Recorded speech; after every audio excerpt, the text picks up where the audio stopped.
আমি আল্লাহর কসম এই মসজিদে তালা দেয় নাই। তারা কি করলো, আমি চলে আসার পরে এরা তালা দিয়া একটা মানুষের বিভিন্ন জায়গায় মানুষকে ফোন টোন দিয়ে আইনা আমি তালা দিছি কইয়া আমার উপরে ধর্মীয় উস্কানি দিয়া লোকজন আইনা আমার বাড়িতে আমার ঘর দরজা বাগান বাগিচা একটা পোল্ট্রি ছিল মুরগির ফার্ম সমস্ত বাংসুর গাছ গাছা সব কাটি চূর্ণ বিচ্ছিন্ন করছে। আমি যদি ওখানে থাকতাম তো আমার মারি ফেলাইতে এই ধরনের একটা পদক্ষেপ দিছে, যার জন্য আমি ওখান থেকে চলে আসছি।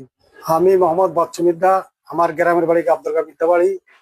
গত বৃহস্পতিবার 2 তারিখে অপ্রীতিকর একটা ঘটনা ঘটে মসজিদ সংক্রান্ত। আমাদের মসজিদে জুমার মসজিদ আমার দাদা প্রতিষ্ঠিত করে গেছে, সেই হিসাবে আমি বংশধর। এখানে অনিয়ম হওয়ার কারণে জুমার খতিব আছে এবং 5 ওয়াক্ত পাঞ্জাগানা হুজুর আছে।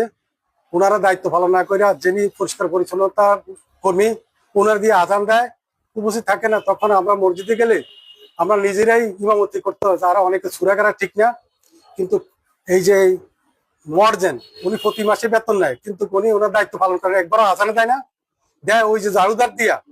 এই ব্যাপারে আমি প্রতিবাদ করলে আজানের সময় আমি প্রতিবাদ করি নাই, আজান শেষে আমি জিজ্ঞেস রাখবো তোমাকে আজান দিতে কে কইছে, তুমি তো আজান দিতেছো, তোমার তো আজানের দায়িত্ব না।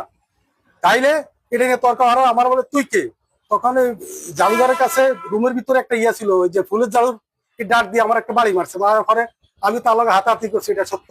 তর্ক বিতর্ক হয়েছে, আজান দেওয়া অবস্থা হয়েছে না না আজানের পরে। আজানের আমি তো একজন মুসলমান, আমি কি কিছুই বুঝি না।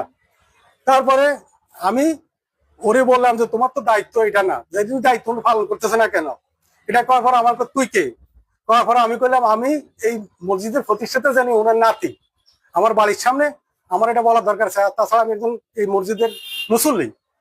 এটা বলার পরে আমারে ঝাড়ু দিয়ে একটা ফিটা দিছে আর আমি আবার ওর হাতাহাতি করে সত্য এই যে পরিষ্কার পরিচ্ছন্নতা কর্মী। পরে আপনার বিরুদ্ধে যে অভিযোগ এসেছে যে আপনি মুয়াজ্জিনকে মারধর করেছেন, তাইলে আপনার সাথে যার সাথে হাতাহাতি হয়েছে তিনি কি মুয়াজ্জিন না?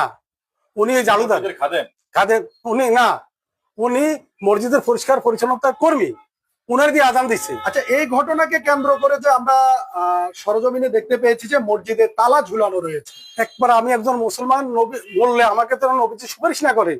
আমি এতটুকু বলি আমি আল্লাহর কসম এই মসজিদে তালা দেয় নাই। তারা কি করলো, আমি চলে আসার পরে এরা তালা দিয়া একটা মানুষের বিভিন্ন জায়গায় মানুষকে ফোন টোন দিয়ে আইনা আমি তালা দিছি কইয়া আমার উপরে ধর্মীয় উস্কানি দিয়া লোকজন আইনা আমার বাড়িতে আমার ঘর দরজা বাগান বাগিচা একটা পোল্ট্রি ছিল মুরগির ফার্ম সমস্ত বাংসুর গাছ গাছা সব কাটি চূর্ণ বিচ্ছিন্ন করছে।